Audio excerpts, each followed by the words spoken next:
حیات علی واپس آ گیا، لیکن بہت سے احساسات اس کے ذہن میں تھے۔ بس اپنے آپ کو بہلائے رکھے تو ٹھیک تھا، ورنہ دل اندر سے یہ کہتا تھا کہ حیات علی کس جال میں پھنس گیا ہے، تو کہیں ایسا نہ ہو کہ نہ خدا ہی ملے اور نہ وصال صنم۔ دوسری رات کٹی، پھر تیسری رات ایک اور واقعہ پیش آیا۔ رات کی تاریکیاں روشن ہو جایا کرتی تھیں اور مدھم سرخ روشنی میں سے مناظر نظر آتے تھے۔ سامنے والے درخت پر جو رنگین چڑیا رہتی تھی، دن کی روشنی میں بھی حیات علی نے انہیں دیکھا تھا، اور نہ جانے کیوں اسے ایک پراسرار سا احساس ہوا تھا۔ یہ عام چڑیا نہیں تھی، بلکہ یوں لگتا تھا جیسے پراسرار آتمائیں ہوں جو ایک روپ دھارن کر کے یہاں رہتی ہیں اور قرب و جوار کے ماحول کی نگرانی کرتی ہوں۔ اس وقت جب وہ رات کو جاپ کر رہا تھا، اس کی تیز روشنی میں دیکھنے والی آنکھیں اسی درخت پر جمی ہوئی تھی کہ درخت کی اوپری شاخ سے اسے ایک سانپ نیچے اترتا نظر آیا۔ انتہائی خوفناک کالا سانپ تھا۔ حیات علی کے دل میں ایک عجیب سا احساس جاگ اٹھا، نہ جانے کیوں اسے یوں لگا جیسے یہ سانپ اتر کر اسی کے پاس آئے گا اور اسے گھیر لے گا۔ سانپ کی باریک چمکدار آنکھیں اسی کی جانب اٹھی ہوئی تھی۔ حالانکہ فاصلہ اچھا خاصا تھا، لیکن حیات علی کو یوں محسوس ہوا تھا جیسے سانپ نے اس کی آنکھوں میں آنکھیں ڈال رکھی ہوں۔ پھر اسے ایک دم مخراج کی بات یاد آئی کہ اگر کوئی ایسی بات ہو جس سے اسے خوف محسوس ہو تو وہ اپنی جگہ نہ چھوڑے۔ حیات علی کی جانب دیکھنے والا یہ سانپ آہستہ آہستہ نیچے اترا اور تھوڑی دیر کے بعد وہ گھونسلے کے قریب رک گیا جس میں چڑیا رہتی تھی۔ پھر اس نے اس سانپ کو اپنا پھن گھونسلے میں داخل کرتے ہوئے دیکھا، اور کچھ لمحوں کے بعد جو منظر حیات علی کی نگاہوں کے سامنے آیا اس نے اس کا دل تڑپا دیا۔ ایک حسین اور رنگین چڑیا سانپ کے منہ میں دبی ہوئی پھڑپھڑا رہی تھی، اور سانپ اسے منہ میں دبائے آہستہ آہستہ پیچھے ہٹ رہا تھا۔ چڑیا پھڑپھڑاتی رہی، وہ بہت خوبصورت تھی۔ حیات علی کا دل سینے سے نکل پڑا تھا۔ اس کے دل میں یہ آرزو پیدا ہو رہی تھی کہ کس طرح اس سانپ کو ہلاک کر کے اس چڑیا کو آزاد کرا دے، لیکن یہ اتنا آسان کام نہیں تھا، اور پھر مخراج کے الفاظ اس کے ذہن میں تھے۔ دیکھتے ہی دیکھتے سانپ چڑیا کو چٹ کر گیا۔ پھر اس نے دوبارہ پھن اندر ڈالا اور دوسری چڑیا نکال لی۔ اسے بھی ہلاک کرنے کے بعد سانپ نے اپنی منزل کی جانب رخ کیا اور درختوں کی شاخوں میں گم ہو گیا۔ حسین چڑیا جو حیات علی کو بہت پراسرار لگ رہی تھی، اب اس جہان سے رخصت ہو گئی تھی، اور حیات علی کے دل کو ایک دکھ سا احساس ہوا تھا۔ ایک چھوٹا سا تعلق پیدا ہو گیا تھا پچھلے دنوں میں ان چڑیوں سے۔ وہ جیسی بھی تھیں اور جو کچھ بھی تھیں، لیکن تھیں بہت خوبصورت اور کس سکون سے زندگی گزار رہی تھی، لیکن اب ان کا وجود مٹ گیا تھا اور ایک شخص بلکہ ایک دشمن نے انہیں کھا لیا تھا۔ سانپ دوبارہ نظر نہیں آیا۔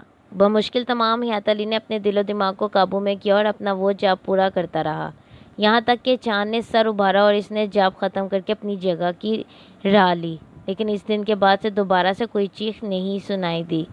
چوتھا اور پانچواں دن بھی گزر گیا۔ اس دوران حالات عجیب و غریب رخ اختیار کرتے رہے تھے۔ سانپ کے لیے بھی اس نے ایک عمل کیا تھا، یعنی ایک ڈنڈا اپنے ساتھ لے لیا تھا کہ اگر کبھی سانپ اتر کر اس کی طرف آئے تو کم از کم اس سے نپٹا جا سکے۔ موسم بہت خوشگوار تھا، آسمان پر بادل چھائے ہوئے تھے، اور وہ یہ سوچ رہا تھا کہ کہیں یہ نہ ہو کہ ان بادلوں کی وجہ سے چاند ہی نظر نہ آئے۔ اس نے یہ بھی سوچا تھا کہ اگر چاند نظر نہیں آیا تو کیا کیا جا سکتا تھا، لیکن پھر آہستہ آہستہ جو رات گزرتی گئی بادل چھٹتے چلے گئے اور چاند پوری آب و تاب کے ساتھ نکل آیا۔ فضا میں چاروں طرف روشنی پھیل گئی تھی۔ پانچواں دن تھا اور وہ اس بات کی توقع رکھتا تھا کہ کچھ نہ کچھ ضرور ہوگا، اور ہوا۔ کہیں سے ایک بلی اس کے سامنے میاؤں میاؤں کرتی ہوئی آ گئی اور چند لمحوں کے بعد اس کی جانب رخ کر کے بیٹھ گئی۔ حیات علی اس بلی کو دیکھنے لگا تھا۔ اسے صاف یوں محسوس ہو رہا تھا جیسے بلی کی آنکھوں میں کوئی خیال، کوئی سوال ہو، وہ اس سے کچھ کہنا چاہتی ہو۔ 2-3 بار اس نے منہ سے میاؤں میاؤں کی آوازیں نکالی۔ بہت ہی خوبصورت بلی تھی۔ حیات علی سے دیکھتا رہا، لیکن پھر اچانک ہی ایک خوفناک واقعہ ہوا۔ سامنے والے درخت سے جس پر ان خوبصورت چڑیوں کا گھونسلہ تھا، جو سانپ کے ذریعے موت کا شکار ہو چکی تھیں اور جسے دیکھ کر حیات علی کو دکھ ہوا تھا، اچانک ہی ایک قداور بلے نے چھلانگ لگائی۔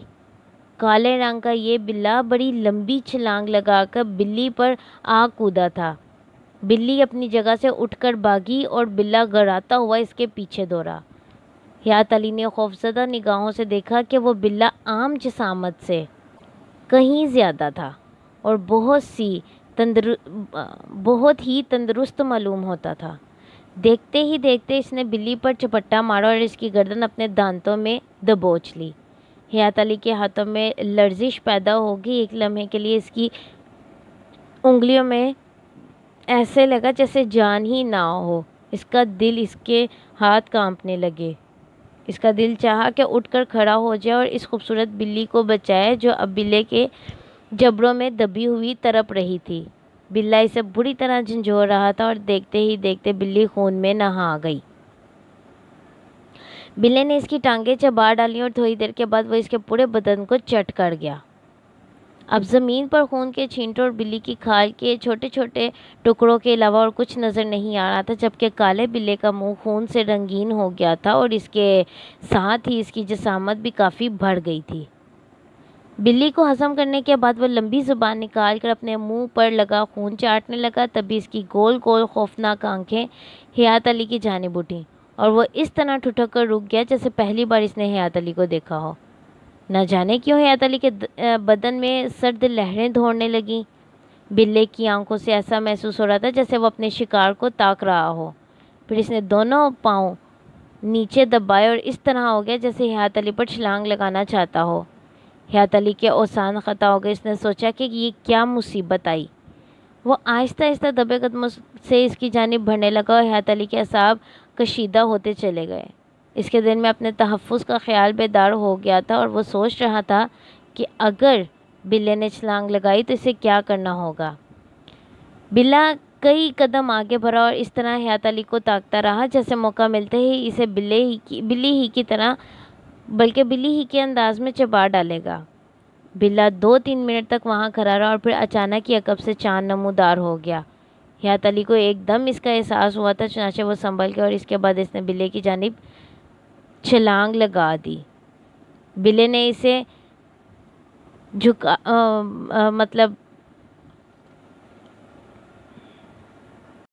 چکما دیا اور بھاگ کر درخت پر چڑھ گیا۔ حیات علی کی کیفیت اب بدل گئی تھی۔ پہلے وہ شدید خوف کا شکار تھا، لیکن جیسے ہی چاند نکلا نہ جانے کیوں اس کے دل سے خوف نکل گیا۔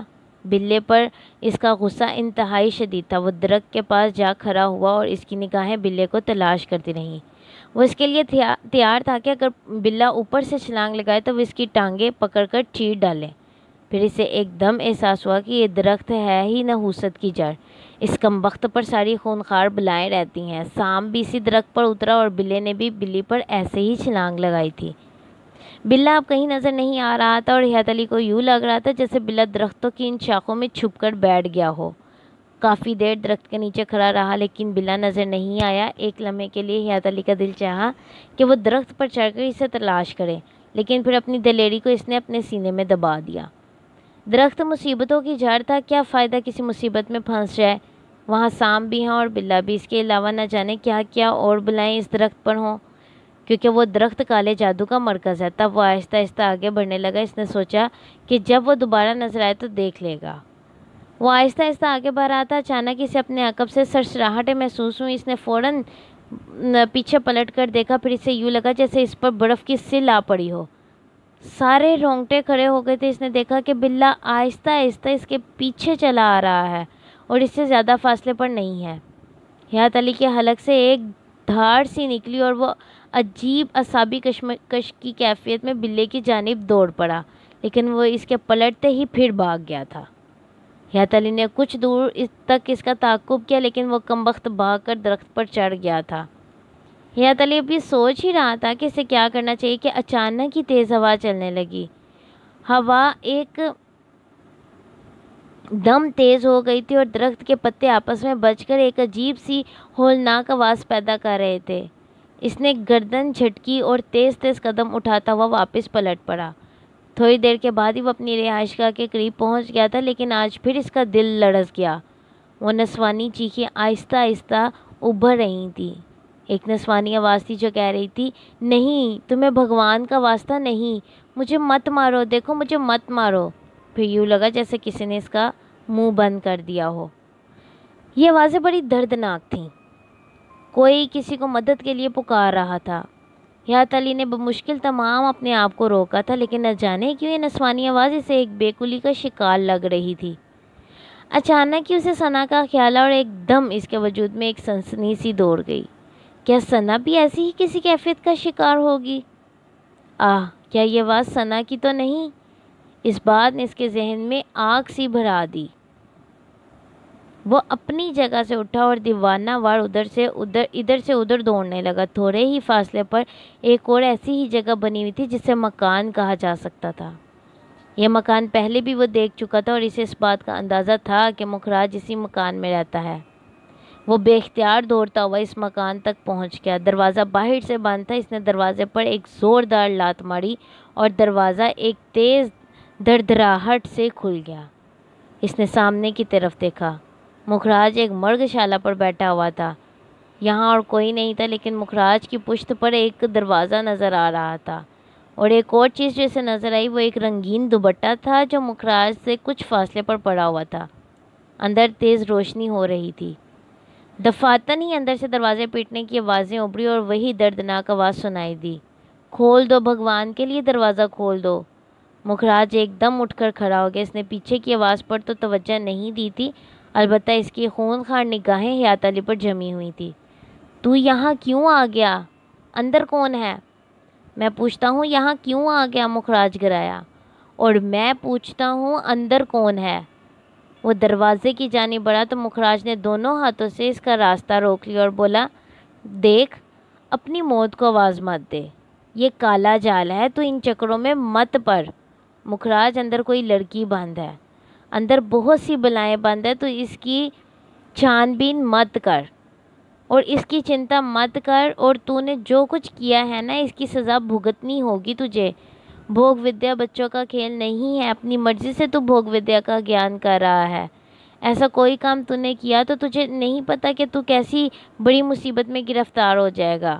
مخراج، سامنے سے ہٹ جاؤ، دروازہ کھولو، مجھے یوں لگ رہا ہے جیسے تمہاری اور عدلان سوناری کی کوئی ملی بھگت ہے۔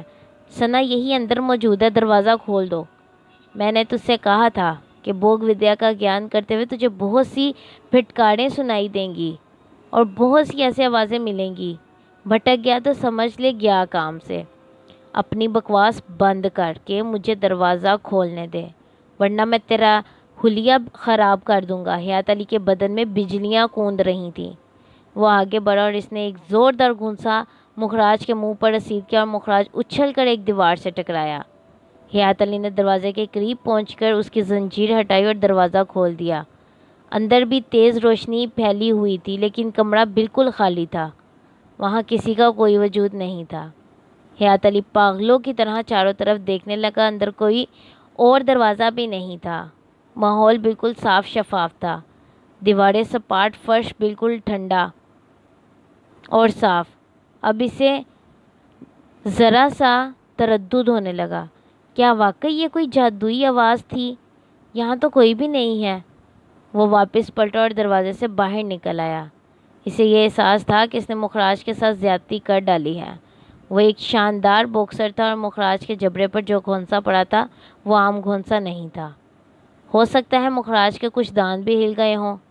وہ باہر نکلا اور اس نے اس طرف دیکھا جہاں مخراج دیوار سے ٹکرایا تھا، لیکن مخراج وہاں موجود نہیں تھا۔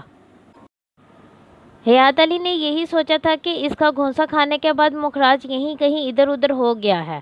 اس نے آس پاس کی تمام جگہ چھان ماری، لیکن مخراج کا کہیں پتہ نہیں چلا۔ تب وہ پریشانی سے سوچنے لگا کہ اسے کیا کرنا چاہیے۔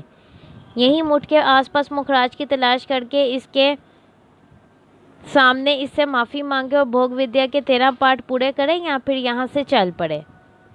اس سے جلد بازی ہو گئی تھی، پر وہ کیا کرتا، اس کے دل کے ہر گوشے میں ثنا بسی ہوئی تھی۔ اسے ہر لمحے یہ محسوس ہو رہا تھا کہ ثنا یہیں آس پاس کہیں موجود ہے۔ ایک بار پھر اس نے مخراج کو آواز دی اور اس بار اسے اپنے عقب میں آہٹیں سنائی دی تھیں۔ وہ چونک کر پلٹا تو اس نے مخراج کو دیکھا جو ایک درخت کے تنے سے ٹیک لگائے کھڑا ہوا تھا۔ یہ وہی درخت تھا جہاں پہلی بار اس کی مخراج سے ملاقات ہوئی تھی۔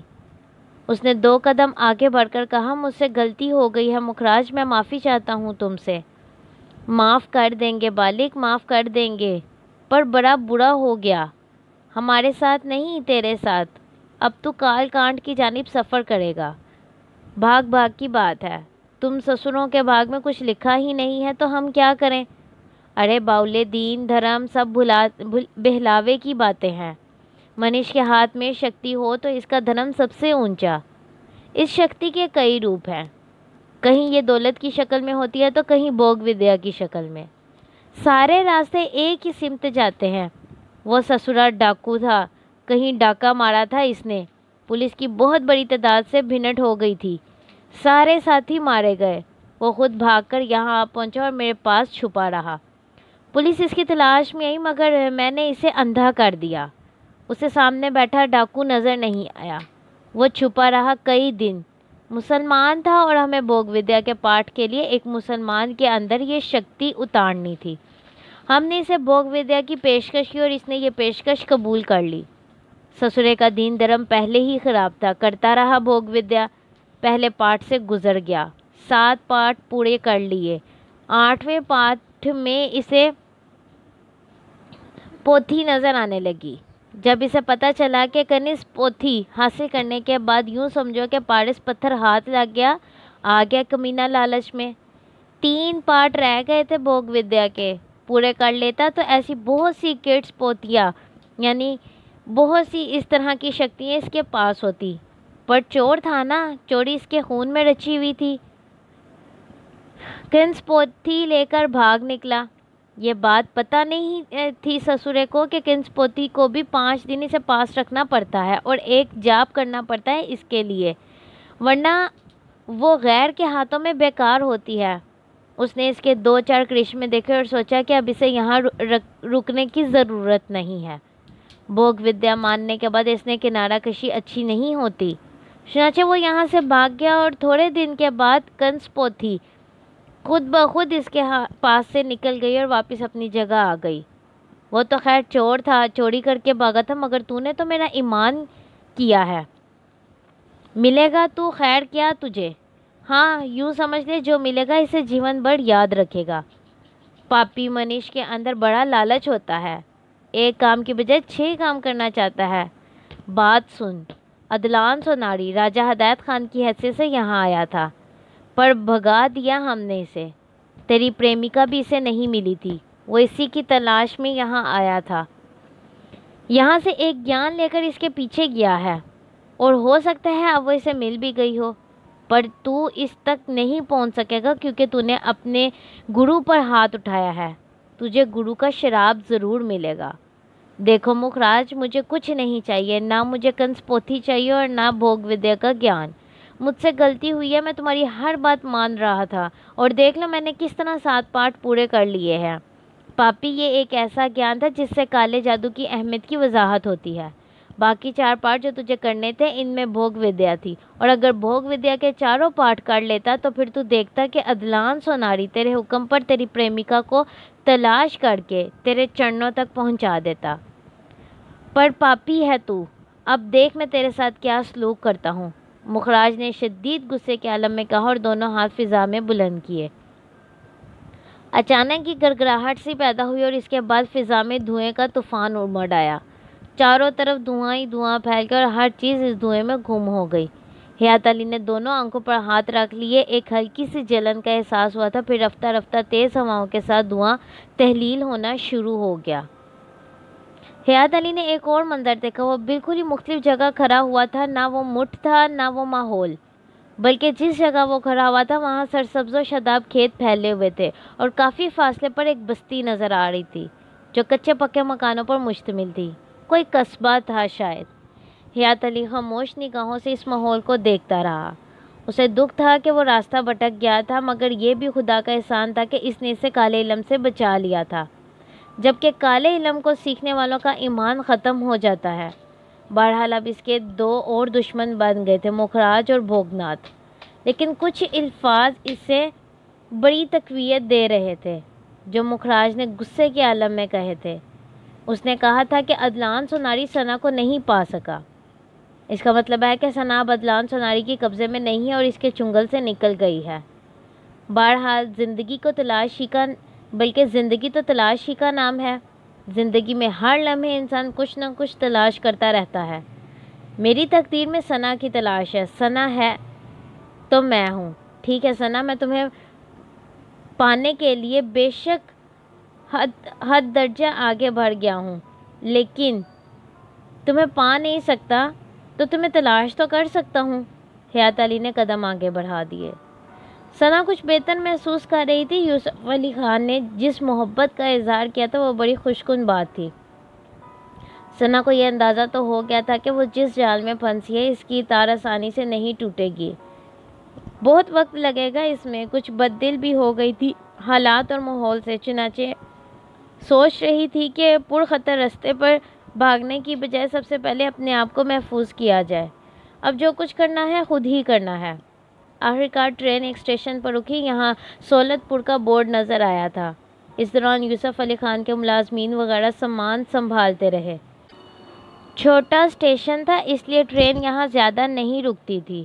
ٹرین رکتے ہی سب نیچے اترنے لگے۔ کچھ لوگ انہیں لینے کے لیے آئے تھے۔ جو لوگ لینے آئے تھے ان میں ملازمین بھی تھے اور کچھ گھر کے افراد بھی۔ باہر 2-3 گاڑیاں کھڑی ہوئی تھیں۔ ملنے والے بڑے محبت سے ان سب سے ملے اور اس کے بعد سب گاڑیوں میں بیٹھ کر چل پڑے۔ مہرین اور یوسف علی خان نے ثنا کو اپنے ساتھ ہی بٹھایا تھا، لیکن جبکہ باقی لوگ دوسری گاڑیوں میں تھے اور گاڑیاں جس عمارت میں جا کر رکیں وہ دیکھنے کے قابل تھی۔ سرخ پتھروں سے بنی ہوئی ایک شاندار حویلی جو قدیم طرز تعمیر کا نمونہ تھی، اور یہاں کا ماحول بھی اس طرح کا تھا کہ اس دور میں ایسے ماحول کی توقع نہیں کی جا سکتی تھی۔ نہایت پروقار، منظم اور پرشوکت۔ ثنا نے اس جگہ کو دیکھ کر ٹھنڈی سانس لی۔ بڑی دلچسپ بات تھی کہ اسے اس دوران 3 ٹھکانے ملے تھے اور تینوں اس کی سوچ سے کہیں زیادہ شاندار۔ پہلا ٹھکانہ راجہ ہدایت خان کی شاندار کوٹھی، دوسرا ٹھاکر ارجن کا گھر، اور اب پھر ایک حویلی جو قابل دید تھی۔ اسے ایک الگ خوبصورت کمرہ دیا گیا تھا اور یوسف علی خان نے اس سے کہا تھا، ثنا بیٹی، دنیا کا کوئی انسان خود کو مشکلات سے دور نہیں کر سکتا، بلکہ میں تو یہ کہتا ہوں بیٹا کہ زندگی اور مشکل کا چولی دامن کا ساتھ ہے۔ اگر مشکلیں نہ ہوں تو زندگی بے کیف ہو جائے۔ میں یہ کہنا چاہتا ہوں کہ ہم لوگ بھی زندگی کی کچھ مشکلوں میں پھنسے ہوئے ہیں، لیکن اللہ کا شکر ہے کہ پھر بھی کافی بہتر ہے۔ بیٹی، ہمیں خوشی ہوگی کہ تم ہمارے ساتھ طویل وقت گزارو، اور اس طرح گزارو جس طرح بیٹیاں گھروں میں گزارتی ہیں۔ جی، ثنا نے آہستہ سے کہا۔ اسے شرمندگی ہو رہی تھی کہ اس نے ان لوگوں کو اپنے بارے میں کچھ نہیں بتایا تھا۔ پھر اس کی ملاقات پھپھو فاخرہ سے ہوئی جو اسے دیکھ کر سکتے میں رہ گئی تھی۔ مہرین ساتھ تھی اور اسے بتا کر لائی تھی۔ اس نے کہا تھا، ترنم پھوپھی فاخرہ کی بیٹی تھی، ہو بہو تمہاری ہم شکل، بہت ہی خوش مزاج، بس ایک حادثے کا شکار ہو گئی۔ پھوپھی نے بظاہر تو صبر کر لیا، لیکن تمہیں دیکھ کر صبر کرنا بہت مشکل کام ہے۔ ذرا احتیاط کرنا، ہم نے انہیں حقیقت بتا دی ہے، کچھ چھپایا نہیں ہے۔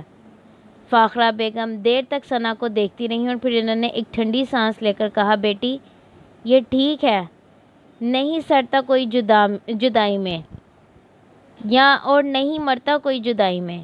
خدا کسی کو کسی سے جدا نہ کرے۔ اللہ نے تمہیں اس کا ہم شکل بنایا ہے۔ بس میں یہ سوچتی ہوں کہ انسان اپنے آپ کو بہلاوے دے سکتا ہے۔ تمہیں سامنے آنا تھا، آ گئی۔ بیٹی، ایک درخواست کرنا چاہتی ہوں تم سے، بار بار میرے سامنے مت آنا، ورنہ پھر جب تم جدا ہو جاؤ گی تو صبر نہ کر پاؤں گی۔ یہ کہہ کر فاخرہ بی بی پھوٹ پھوٹ کر رونے لگی۔ ثنا آگے بڑھی اور پھوپھی سے لپٹ گئی اور دھیرے سے بولی، پھوپھی جان، میرا اس میں کوئی قصور نہیں، بس ایک اتفاق مجھے یہاں لے آیا ہے۔ آپ جیسا حکم دیں گی میں ویسا ہی کروں گی۔ فاخرہ بیگم نے ثنا کو اس طرح سینے سے چپکا لیا جیسے اسے اپنے بدن کا ایک حصہ بنانا چاہتی ہوں۔ مہرین بھی بلک بلک کر رونے لگی۔ یہاں باقی لوگ جیسے بھی تھے، لیکن سب سے دلچسپ کردار زمانی بوا کا تھا۔ زمانی بوا اس طرح چھپی چھپی پھرتی تھیں جیسے انہیں یقین ہو کہ وہ ترنم کا بھوت ہی ہے۔ کوریڈور سے گزر رہی تھیں کہ ثنا کسی کام سے باہر نکلی۔ اس نے زمانی بوا کو نہیں دیکھا تھا، لیکن زمانی بوا کی چیخ سن کر وہ پلٹی تو زمانی بوا اپنے کامتے جسم کو سنبھالے بری طرح بھاگ رہی تھیں۔ ٹھوکر لگی تو گر پڑی۔ ثنا انسانی ہمدردی کی بنا پر لبکی اور اس نے زمانی بوا کو سہارا دے کر اٹھانا چاہا، لیکن زمانی بوا کی چیخیں آسمان سے باتیں کرنے لگیں اور بہت سے لوگ وہاں پہنچ گئے۔ سنا ہکا بکا رہ گئی اور اس کے بعد جو کہکوں کے طوفان ابھرے وہ دیکھنے سے تعلق رکھتے تھے۔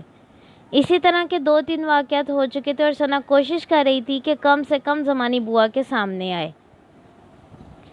ادھر باقی لوگ سنا کی آمد سے بہت خوش تھے۔ ویسے تو ایک عام سی بات تھی، کوئی کسی کے ہاں آ جاتا ہے، لیکن سنا چونکہ ترنم کی ہم شکل تھی اس لیے اس کی زیادہ پذیرائی ہو رہی تھی۔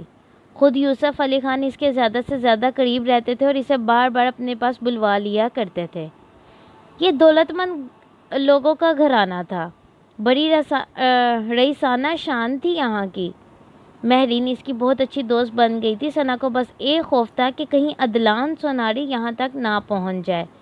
وہ ایک سفلی علوم جاننے والا آدمی تھا اور جس طرح وہ سنا کا پیچھا کرتا ہوا ٹھاکر ارجن کے گھر تک پہنچ گیا تھا، یہ بڑی خوفناک بات تھی۔ سنا اکثر اس کے بارے میں سوچتی تھی، کبھی کبھی اسے یوں محسوس ہوتا تھا جیسے سوناری حویلی پہنچ گیا ہو۔ وہ جس طرح ٹھاکر ارجن کے گھر پہنچا تھا وہ عام بات نہیں تھی، کوئی نام و نشان نہیں تھا ایسا پیچھے جس سے سنا کا پتہ چل سکتا، لیکن وہ آ گیا تھا۔ اب اس کے بعد وہاں جو کچھ بھی ہوا ہو، ٹھاکر ارجن سے جس محبت سے سنا کو اپنے گھر میں رکھا گیا تھا، ظاہری بات ہے بے اولاد تھے اسے، اور رما ٹھاکر کو بھی سنا سے محبت ہو گئی تھی۔ کتنے دکھی ہوئے ہوں گے، اور اس طرح چلے آنے سے وہاں جو واقعہ پیش آیا تھا ٹھاکر پر پربھات سنگھ کا بھوت جس طرح نظر آیا تھا، سنا کی زندگی میں یہ ساری باتیں بڑی عجیب سی تھی، لیکن اب وہ ان سے اچھی طرح روشناس ہوتی جا رہی تھی۔ اگر سوناری یہاں پہنچ گیا تو اسے یہاں سے بھی بھاگنا پڑے گا۔ وہ ان معصوم اور سادہ دل لوگوں کو کوئی نقصان نہیں پہنچا سکتی تھی۔ پتہ نہیں سوناری نے ٹھاکر ارجن سنگھ کے ساتھ کیا سلوک کیا۔ یہ تمام خیالات سنا کے دل میں آتے رہتے تھے اور راتوں کی تنہائیاں اسے بہت زیادہ خوف کا شکار کر دیتی تھیں۔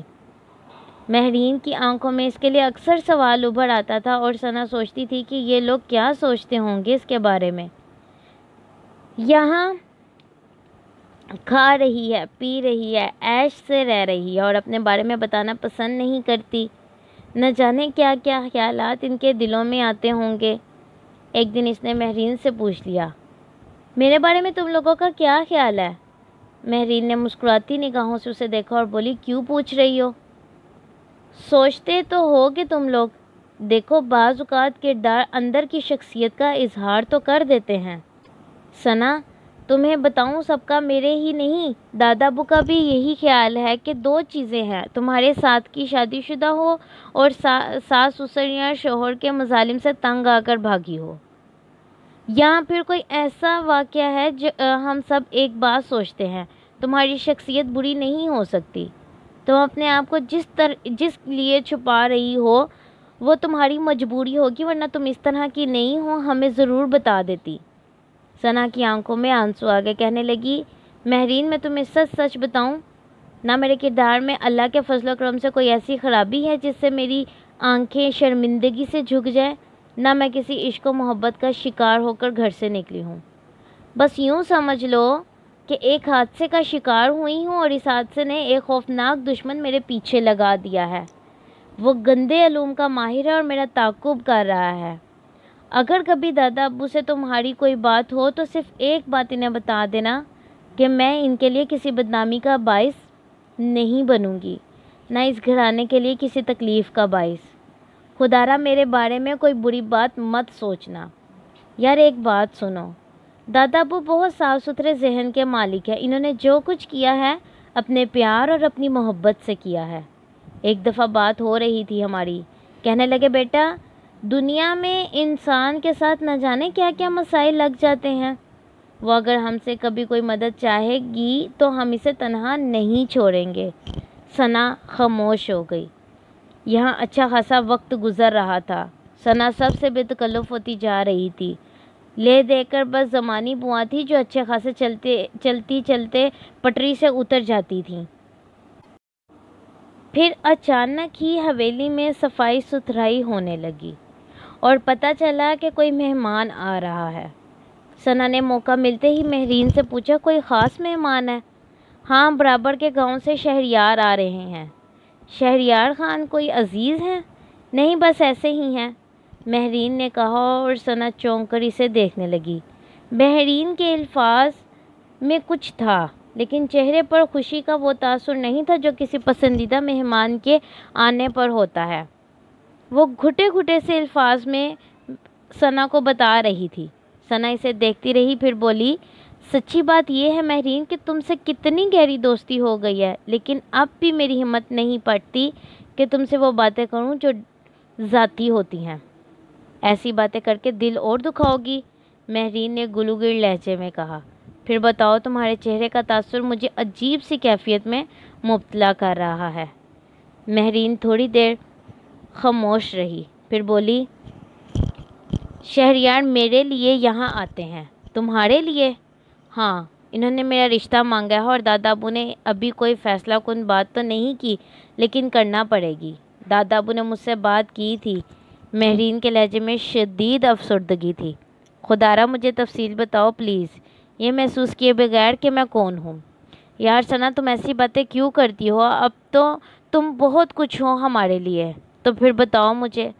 اصل میں ثنا، ہر جگہ کے کچھ مسائل ہوتے ہیں، ہمارے بھی ہیں۔ طویل عرصے سے ہم لوگ صرف اپنی ساکھ میں گزارا کر رہے ہیں۔ کچھ ایسے مسائل پیدا ہو گئے تھے خاندان کے لوگوں ہی کی وجہ سے کہ آہستہ آہستہ ہماری تمام زمینیں بک گئیں۔ لے دے کر بس یہ ایک حویلی رہ گئی ہے جو شہریار خان کے پاس گروی رکھی گئی ہے۔ دادا جان روایات پسند ہیں، بس یوں سمجھ لو تماداری نبھا رہے ہیں، ورنہ اب ہماری آمدنی کہیں سے کچھ بھی نہیں رہی۔ پہلے زمینوں سے بہت سا پیسہ آتا تھا جو اب نہیں آتا۔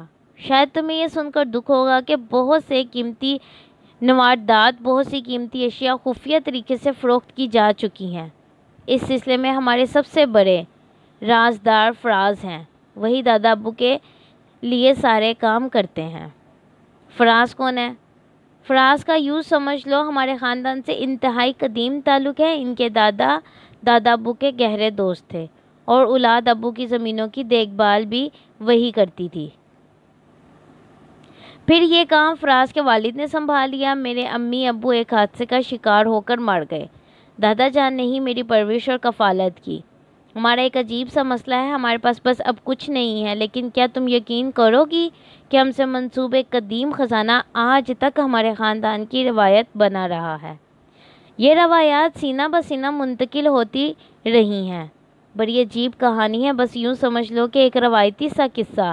وہ خزانہ ہم میں سے کسی کے علم میں نہیں ہے کہ کہاں ہے، ہم اس کے بارے میں کچھ نہیں جانتے۔ یہ تو واقعی بڑی عجیب بات ہے۔ تو شہریار خان، وہ پڑوس کے ایک زمیندار ہیں، ہماری ساری زمینیں انہوں نے ہی خریدی ہیں اور اب یہ حویلی بھی ان کے پاس گروی رکھی ہے، جب چاہیں اس پر قبضہ کر لیں۔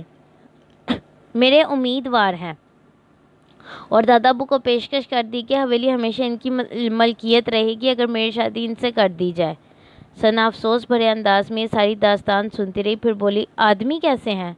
انتہائی گھٹیا، بہت ہی بدذوق، ڈرامے باز، اپنے آپ کو بہت کچھ سمجھنے والے، عجیب سا حلیہ بنائے رکھتے ہیں بھی بڑے بے تکے وجود کے مالک۔ بس یوں سمجھ لو ثنا کہ اگر میری شادی ان سے ہو گئی تو میری زندگی ایک زخم بن جائے گی۔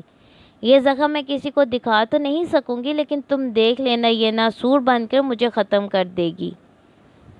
مہرین ثنا کے شانے پر سر رکھ کر رونے لگی۔ ثنا کو شدید دکھ کا احساس ہوا۔ وہ سوچنے لگی کہ ہر شخص کے دل میں کہیں نہ کہیں کوئی زخم ہے۔ مجھے دیکھو، ماں باپ سے دور زندگی گزار رہی ہوں۔ حیات علی سے توقع تھی کہ وہ میری داستان حیات میں اپنے وجود کو شامل کر کے تھوڑی سی خوشیاں بخش دے گا، لیکن ہم دونوں ہی ایک حادثے کا شکار ہو گئے۔ وہ بہت دیر تک مہرین کو تسلیاں دیتی رہی، ظاہر ہے اس سلسلے میں خود کچھ نہیں کر سکتی تھی۔ بہرحال پھر شہریار خان آگے، قد کوئی 5 فٹ ہوگا، بدن کا پھیلاؤ بے پناہ تھا، تلوار مار کا مونچھیں رکھی ہوئی تھیں، بڑے بڑے بال تھے، کسی سرکس کے مسخرے معلوم ہوتے تھے۔ بڑے شاہانہ قسم کا لباس پہنے ہوئے تھے، کرتا جس کا گلا کرا ہوا تھا، یعنی کڑھائی کیا ہوا تھا اور اس میں موتی لٹکے ہوئے تھے، پھدک پھدک کر چلتے تھے، ایک عجیب حلیہ بنا رکھا تھا۔ ان کے ساتھ تقریباً 5 افراد اور تھے جو شکل سے ہی لفنگے معلوم ہوتے تھے، پان کھائے ہوئے اور عجیب عجیب سا حلیہ بنائے ہوئے۔ مہمان خانے میں ان کے ٹھہرنے کے لیے بندوبست کیا گیا تھا۔ حویلی کے سارے ملازمین ان کی خاطر مدارت میں لگے ہوئے تھے، یہاں تک کہ ثنا نے دادا ابو کو بھی کئی بار مہمان خانے تک آتے جاتے دیکھا تھا۔ اگر ثنا کو ان کے بارے میں معلوم نہ ہو چکا ہوتا تو وہ غور بھی نہ کرتی۔ ثنا کو یہ سب کچھ بہت برا لگ رہا تھا۔ یوسف علی خان کے لیے اس کے دل میں ایک اپنائیت ابھر رہی تھی۔ شام سے کچھ پہلے یوسف علی خان اس کے کمرے میں آ کر بولے، وہ ثنا بیٹے، ایک بات کہنی ہے تم سے۔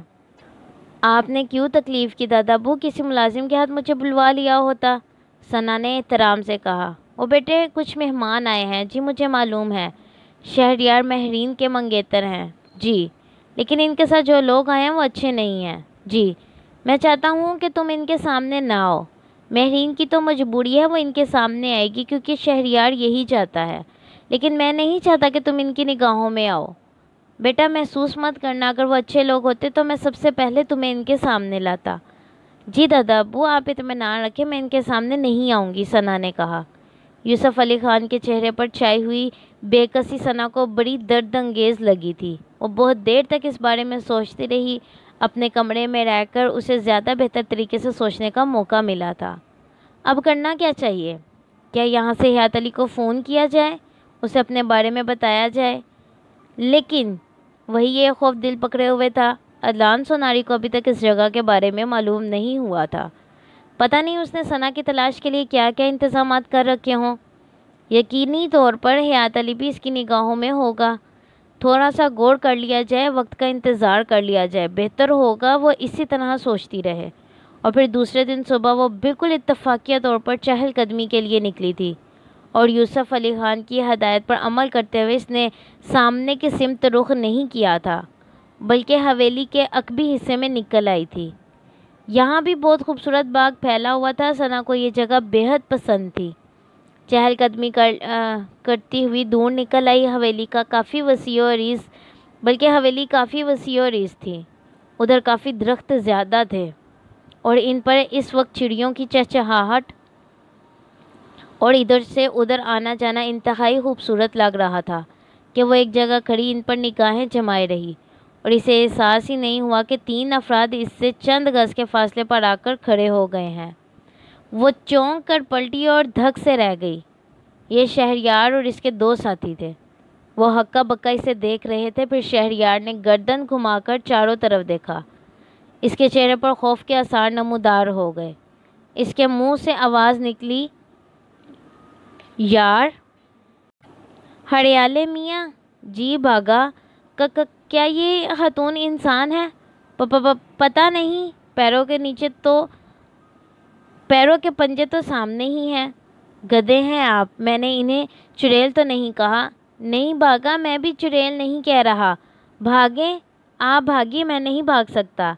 ہریالے میاں جو بڑی بڑی مونچھوں والا پہلوان ٹائپ کا آدمی تھا، لڑستی آواز میں بولا، کیوں تمہیں کیا ہوا ہریالے میاں؟ عشق ہو گیا ہے سرکار، مر گیا آپ کا ہریالہ۔ ہائے میرا ہریالہ۔ ابے رمضان عرف ٹائگر، ذرا پتہ تو لگاؤ یہ حور کہاں سے اتری ہیں؟ ثنا ساری باتیں سن رہی تھی اور اس خوف کا شکار تھی کہ یہ لفنگے جن سے خصوصی طور پر یوسف علی خان نے بچنے کے لیے کہا ہے، یہاں کیسے آ مڑے؟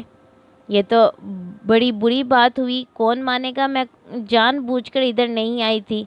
ساری پوزیشن خراب ہوگی، کیا سوچیں گے مہرین کے دادا ابو اور دوسرے لوگ؟ ابھی یہی باتیں ہو رہی تھی کہ اچانک ہی وہ تیسرا آدمی جسے رمضان ٹائگر کہہ کر پکارا گیا تھا، جلتو جلال تو پڑھ کر اس طرح بھاگا کہ اس نے پلٹ کر نہیں دیکھا۔ اچانک ہی شہریار کی آواز ابھری، ٹائگر اس کے بعد اگر تو نے ایک قدم بھی آگے بڑھایا تو میں تیری دونوں ٹانگیں گولی مار کر ناکارہ کر دوں گا۔ وہ شخص جسے رمضان ٹائگر کہا گیا تھا رک گیا، بالکل اس طرح جیسے تیز رفتار گاڑی کو بریک لگ جاتی ہے۔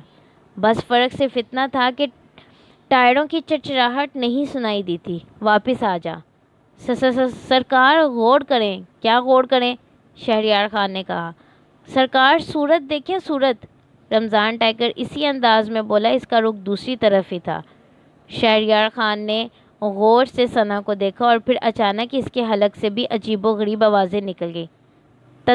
ترنم، ثنا سمجھ گئی کہ کیا معاملہ ہوا۔ ایک لمحے کے لیے دل میں شرارت ابھری تو اس نے دونوں ہاتھ فضا میں پھیلائے اور انگلیوں کے پنجوں کو سیدھا کر کے پورا منہ پھاڑ دیا۔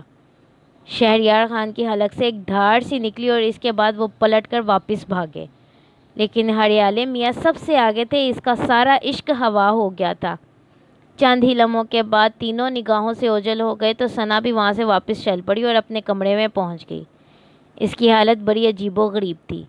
ایک طرف تو کہکے حلق سے آزاد ہونے کو بے قرار تھے تو دوسری طرف یہ احساس بھی تھا کہ کام غلط ہو گیا۔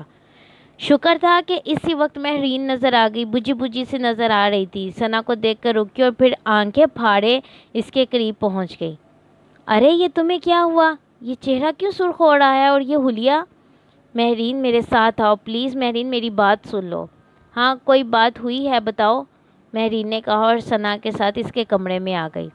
ثنا کافی نروس ہو رہی تھی۔ یوسف علی خان نے اسے منع کیا تھا کہ شہریار اس کے آدمیوں کے سامنے نہ آئے، لیکن وہ ہو گیا تھا جو نہیں ہونا چاہیے تھا۔ اس نے مہرین کو ساری تفصیل بتائی اور مہرین افسردگی سے اسے دیکھنے لگی۔ بھئی کوئی قیامت نہیں آ گئی، کیا بگاڑ لیں گے وہ تمہارا؟ بس لفنگے قسم کے لوگ ہیں، تم نے خود ہی اندازہ لگا لیا ہوگا۔ میں ایک کام کرتی ہوں، تم سے پہلے دادا ابو کو اس بارے میں بتا دیتی ہوں۔ تمہیں صرف یہی احساس ہے نا کہ دادا ابو نے تمہیں منع کیا تھا لیکن ان کا تم سے سامنا ہو گیا؟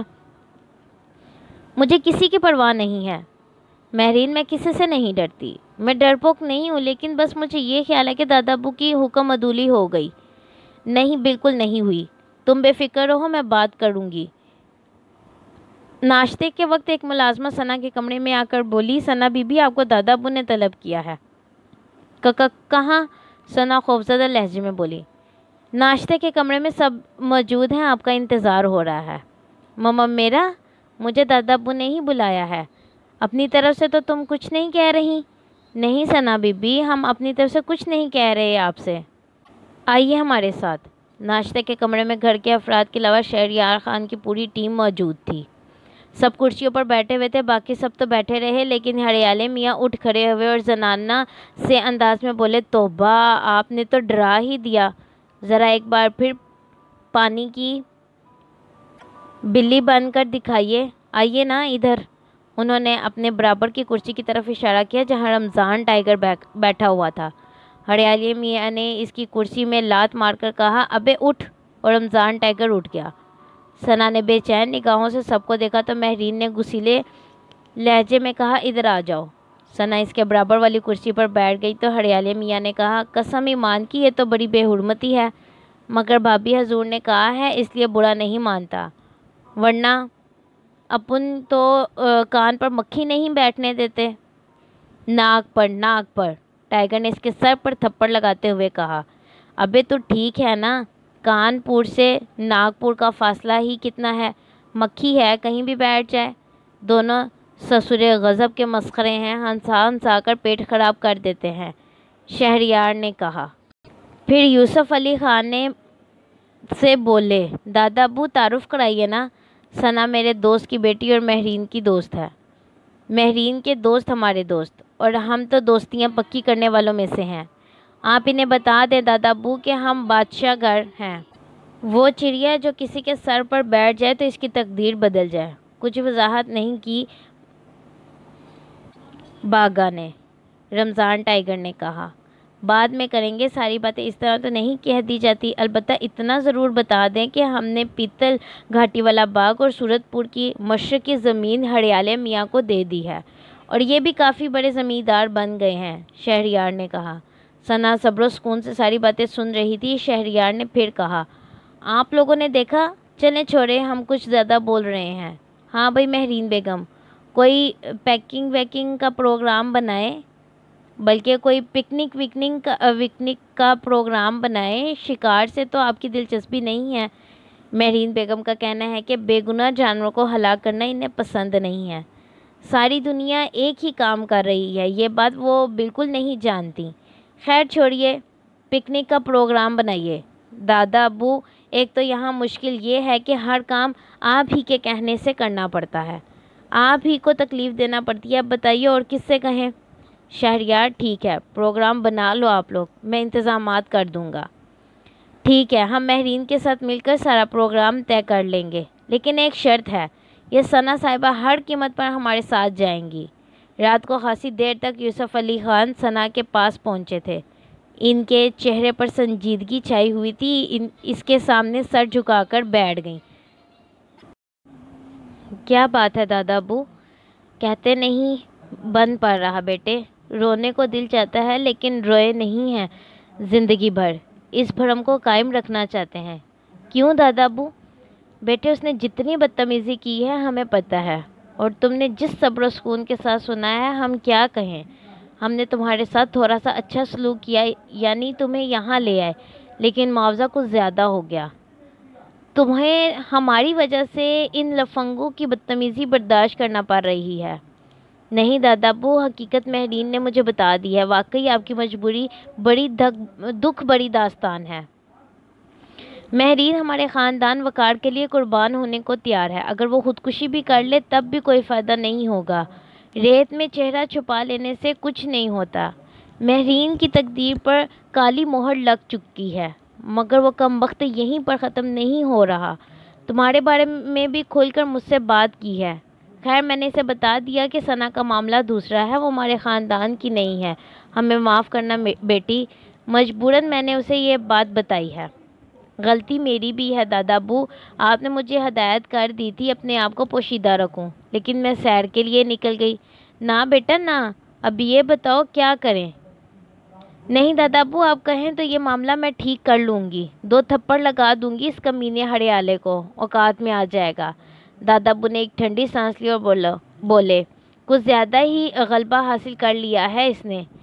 میں بیٹا تم سے صرف یہ کہنا چاہتا تھا کہ ہر کام اپنی مرضی سے کرنا، ہماری طرح مجبور مت ہو جانا۔ اگر بہت زیادہ گڑبڑ ہوئی تو ہم تمہیں یہاں سے کہیں اور بھیج دیں گے۔ بد دل مت ہونا بیٹا، بغیر بتائے کہیں چلی مت جانا۔ نہیں دادا ابو، میں کہیں نہیں جاؤں گی، وعدہ کرتی ہوں آپ سے۔ یوسف علی خان اٹھ کر چلے گئے اور ثنا پریشانی سے سوچنے لگی کہ اتنے اچھے خاندان کے لیے یہ کیا کر سکتی ہے۔ یہ تو خیر ایک گھٹیا سی سوچ تھی اس آدمی کی جس کا نام ہڑیالے میاں تھا۔ یہ لوگ دولت کے بل پر شیطان بنے ہوئے تھے۔ ثنا سوچتی رہی کہ کیا کرنا چاہیے، پھر طبیعت پر اتنا بوجھل پن سوار ہوا کہ وہ باہر نکل آئی۔ کافی تاریک ماحول تھا، حویلی کے کچھ حصے روشن تھے اور کچھ بالکل تاریک۔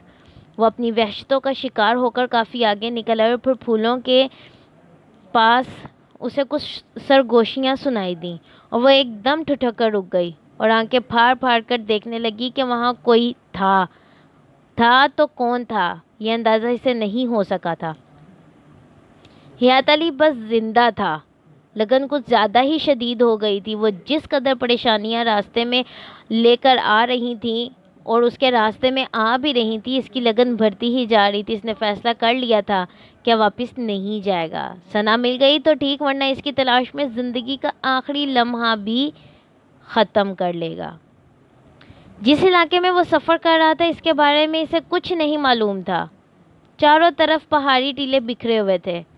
آہستہ آہستہ رات ہوتی جا رہی تھی۔ وہ زندگی سے بیزار ضرور ہو گیا تھا لیکن زندہ بھی رہنا چاہتا تھا، ایک آرزو کے لیے، ثنا کی زندگی کے لیے۔ گہری رات ہو گئی تو اس نے زمین کے ایک حصے پر اپنے لیے جگہ بنا لی۔ بہت تھکا ہوا تھا، کافی دیر تک جاگتا رہا اور اس کے بعد آنکھ لگ گئی۔ پھر سورج کی کرنوں نے پلکوں کے پپوٹوں میں گدگدی کر کے جگایا اور ذہن کے بند دریچے کھلنے لگے۔ گزرے ہوئے واقعات یاد آ گئے، دل رونے لگا۔ میں گردش آسمان کا مارا ہوا ہوں، وقت کا سب سے بد نصیب انسان جو اپنی زندگی جی بھی نہیں سکتا، جس کے لیے اس وسیع کائنات میں کوئی جگہ نہیں ہے۔ دل کا زخم کافی پریشان کرنے لگا تھا۔ وہ اپنی جگہ سے اٹھ کر بیٹھ گیا۔ ساری رات اس ویران اور بے آب و گیا پہاڑوں میں گزاری تھی۔ تا حد نگاہ خشک چٹانیں بکھری ہوئی تھی اور ان چٹانوں میں تاریک دبے نظر آ رہے تھے۔ وہ چھوٹے گاڑوں کے دہانے ہو سکتے تھے۔ ان کی روشنی میں، بلکہ دن کی روشنی میں، اس نے بغور اس منظر کو دیکھا۔ عجیب سی کیفیت ہو رہی تھی، بھوک بھی شدت کی لگ رہی تھی۔ کھانے پینے کی کوئی چیز بھی یہاں موجود نہیں تھی۔ پیاس سے زمین پر کانٹے پڑے ہوئے تھے اور وہ ویران نگاہوں سے اس ماحول کو دیکھ رہا تھا۔ بہت دیر تک اپنی جگہ بیٹھا سوچتا رہا اور پھر یہاں سے اٹھ گیا۔ چلنا تو ہے یہاں، رکنے سے کیا فائدہ؟ ٹیلوں کے درمیان سفر کرتا ہوا وہ توہر کے ان درختوں کو دیکھتا رہا جو جگہ جگہ بکھرے ہوئے تھے۔ جھاڑیوں کے درمیان زہریلے سانپ اور بچھو اکثر نظر آ جاتے تھے۔ اسے اب اس سے زیادہ خوف محسوس نہیں ہوتا تھا۔ سورج آہستہ آہستہ بلند ہوتا جا رہا تھا اور اس کی تپش بھی پریشان کر رہی تھی۔ تھوڑے فاصلے پر اسے ایک غار کا دہانہ نظر آیا تو اس کے قدم غار کی جانب اٹھ گئے۔ کم از کم اس تیز دھوپ سے بچنے کے لیے غار اس کی مدد کر سکتا تھا۔ تھوڑی سی چھاؤں تو مل ہی جائے گی۔ وہ غار کے دہانے پر پہنچ گیا۔ دہانہ کافی بڑا تھا، وہ تقریباً 7 فٹ اونچا تھا اور اس کا قطر تقریباً 5-5.5 فٹ ہوگا۔ باہر سے یہ غار جتنا طریق نظر آیا تھا اندر سے اتنا طریق نہیں تھا۔ غالباً پہاڑوں کے اوپری حصوں پر سوراخ تھے۔ نیچے روشنیاں نظر آ رہی تھیں اور سورج کی روشنی سے اس غار کو اچھا خاصا روشن کر دیا تھا۔ اچانک اس کے ٹخنوں میں ایک عجیب سی خوشبو آئی۔ اس نے زمین کی طرف دیکھا تو کچھ بھی نہیں تھا۔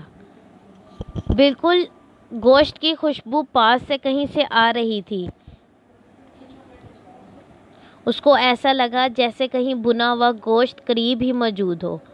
اسی گوشت کی سوندھی سوندھی خوشبو ناک سے ٹکرا رہی تھی۔ اس کی نگاہیں چاروں طرف بھٹکنے لگیں۔ تب اس نے اس چوکی کو دیکھا جس پر سفید رنگ کی چادر بچھی ہوئی تھی۔ چوکی پر ایک بڑے سے برتن میں بنا ہوا گوشت رکھا تھا اور قریب ہی پانی کا جگ تھا۔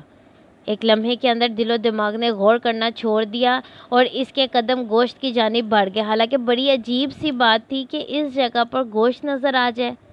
وہ جلدی سے چوکی کے پاس پہنچ گیا اور اس کا ہاتھ تیزی سے پلیٹ کی جانب بڑھا، لیکن اسی وقت اس کے کان میں ایک سرگوشی سی ابھری۔ یہ سور کا گوشت ہے حیات علی، اگر بھوک اتنا ہی پریشان کر رہی ہے تو کھا لو۔ سرگوشی یقینی طور پر فرزان کی تھی۔ وہ ایک دم سے چونک پڑا اور اس کی نگاہیں چاروں طرف بھٹکنے لگی۔ غار سنسان اور ویران پڑا ہوا تھا۔ فرزان نے اس کی مدد کی تھی۔ اسی وقت اس کے حلق سے بے اختیار آواز نکلی، فرزان دوست میری مدد کرو، لیکن اس کے بعد فرزان کی آواز نہیں سنائی دی۔ حیات علی سوچ میں ڈوب گیا۔ وہ آوازیں اس کا وہم تو نہیں تھی، کیونکہ اس سے پہلے جب بھی کبھی اس نے فرزان کو آواز دی، فرزان کی آواز اسے سنائی دی تھی۔ اس وقت وہ کہاں ہے؟ اس نے ایک بار پھر اسے آوازیں دی، لیکن فرزان کی آواز نہیں سنائی دی تھی۔ تاہم وہ اس آواز کو نظر انداز نہیں کر سکتا تھا جس نے اسے یہ بتایا تھا کہ یہ حرام شے ہے اور اسے اپنی بھوک کو نظر انداز کر دینا چاہیے۔ کچھ ایسی وحشت اس کے دل میں پیدا ہوئی کہ وہ فوراً ہی غار سے باہر نکل آیا اور تیز رفتاری سے آگے بڑھنے لگا۔ ایک عجیب سا احساس اس کے دل میں جاگزی ہو گیا تھا۔ دوڑتے ہوئے اچانک ہی ایک جگہ اسے ٹھوکر لگی اور وہ بری طرح نیچے گرا۔ نیچے گرتے وقت اس کا سر کسی پتھر سے ٹکرایا تھا۔ بے ہوشی نے اس سے بھوک پیاس کا احساس چھین لیا اور بہت دیر تک وہ بے ہوش پڑا رہا، لیکن بہرحال ہوش میں تو آنا تھا۔ دھوپ اب بھی چاروں طرف پھیلی ہوئی تھی۔ بہت برا وقت آ گیا تھا اس پر۔ محبت کے ہاتھوں انسان کہاں سے کہاں پہنچ جاتا ہے۔ اٹھ کر بیٹھ گیا اور بہت دیر تک اسی طرح بیٹھا رہا۔ تقدیر جہاں تک بھی ساتھ دے چلتے رہو۔ اس نے قدم آگے بڑھائے۔ جس جگہ پتھر سے چوٹ لگی تھی وہاں خون بہہ کر جم گیا تھا۔ پھر سورج ڈھلنا شروع ہو گیا اور ابھی پوری طرح شام نہیں ہوئی تھی جب اچانک اس نے زمین پر ایک نشان دیکھا اور دفعتاً ہی اس کا دل بری طرح اچھل پڑا۔ یہ کالے قدم کا نشان تھا۔ عدلان سوناری، اس کے منہ سے بے اختیار آواز نکلی۔ اس کا مطلب ہے عدلان سوناری ادھر سے گزرا ہے۔ فرزان نے جن کالے قدموں کے نشانات کی نشاندہی کی تھی یہ ایک بار پھر اس کے سامنے آ گئے تھے۔ وہ سر جھکائے ان کالے قدموں کو دیکھتا رہا، آگے بڑھتا رہا۔ پتہ نہیں کتنی دور چلا ہوگا کہ اسے پانی کی شرر سنائی دی۔ اس بے آب و گیا علاقے میں پانی کی آواز اسے اپنا وہم محسوس ہوئی تھی، لیکن جب وہ کالے قدموں کے نشانات کا پیچھا کرتا ہوا اس بڑی چٹان کے پیچھے پہنچا جو سامنے ہی تھی تو ایک لمحے کے لیے اس کی آنکھیں حیرت سے پھیلی کی پھیلی رہ گئی۔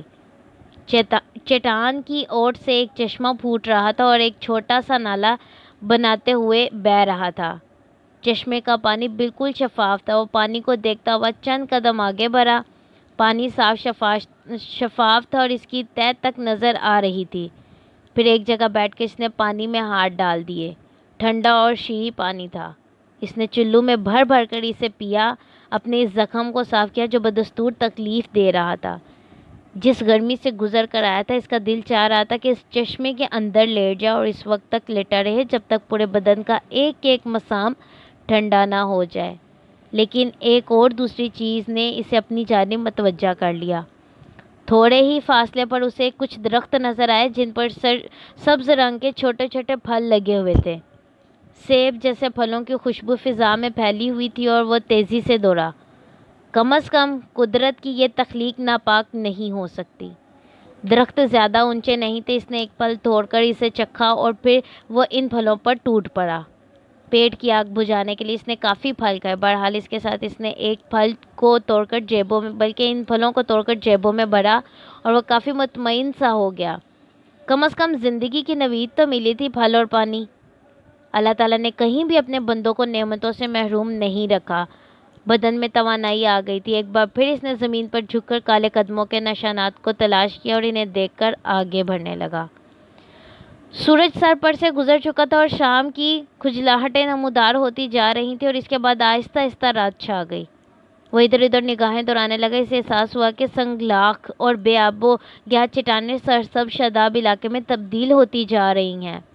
اونچے اونچے درخت بھی کہیں کہیں نظر آنے لگے ہیں۔ اسے ایک فرحت کا سا احساس ہوا، لیکن اب اس ویرانے اور تاریکی میں کالے قدموں کے نشانات نظر نہیں آ رہے تھے۔ پھر چند ہی قدم اور طے کیے ہوں گے تب فاتن اسے ایک روشنی نظر آئی اور وہ ٹھٹک گیا۔ یہ روشنی کیسی ہے؟ اس ویران اور بے آباد علاقے میں اس روشنی کا وجود کافی پراسرار محسوس ہوا۔ کالے قدم تو نظر نہیں آ رہے تھے، لیکن کسی ایک جگہ رک جانا بے مقصد تھا۔ اسے کسی مقتول کی تلاش تو تھی نہیں۔